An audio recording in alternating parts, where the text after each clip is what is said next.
సమస్యకు సంబంధించిన ట్రీట్మెంట్ వివరాలను ఇన్స్టాలో ఉంచారు సమంత. దీంతో ఇలా మందుల వివరాలను పబ్లిక్ గా చెప్పకూడదని, ఈ విషయమై సమంతను జైల్లో పెట్టిస్తానని ఓ డాక్టర్ ఘాటుగా స్పందించారు. అయితే సమంత కూడా ఈ విషయంలో గట్టిగానే రిప్లై ఇచ్చారు.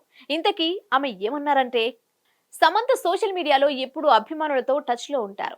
మయోసైటిస్ అనే ఆటో ఇమ్యూన్ డిజార్డర్ తో ఆమె బాధపడుతున్న సంగతి తెలిసిందే. ఈ క్రమంలోనే ఆమె అనేక రకాల వైద్యులను ప్రయత్నిస్తున్నారు.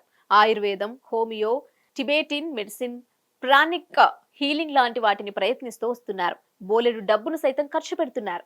ఇటీవల ఆమె పరిస్థితి కాస్త మెరుగైనట్లే ఉంది. అందుకనే ఆమె ఓ ట్రీట్మెంట్ వివరాలను ఇన్స్టాలో పంచుకున్నారు.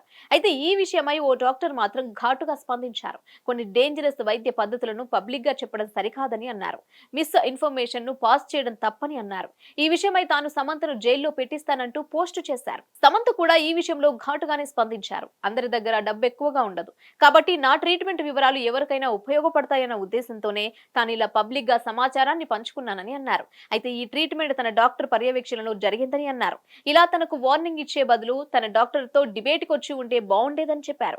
ఈ మెసేజ్ తో సదరు డాక్టర్ అనవసరంగా చీప్ అయిపోయారని అన్నారు. అయితే ఈ విషయంలో నెటిజన్లు మాత్రం భిన్నంగా స్పందిస్తున్నారు. కొందరు సమంత సహృదయం గల వ్యక్తి అంటూ చెప్పుకొస్తున్నారు. మరికొందరేమో ఆమె చేసిన పనిని సమర్థించడం లేదు. అన్ని మందులు అందరికీ ఒకేలా పనిచేయవని అంటున్నారు. అందుకనే ఇలాంటి వివరాలను పబ్లిక్ గా చెప్పకపోవడమే మేలని అభిప్రాయపడుతున్నారు. హిట్ టీవీ యాప్ ని డౌన్లోడ్ చేసుకోండి. ఇందులో short news, live news, entertainment movies అన్ని అవైలబుల్ గా ఉన్నాయి. Please download Hit TV app. Hit TV app. Hit TV యాప్ని ఫ్రీగా డౌన్లోడ్ చేసుకోండి.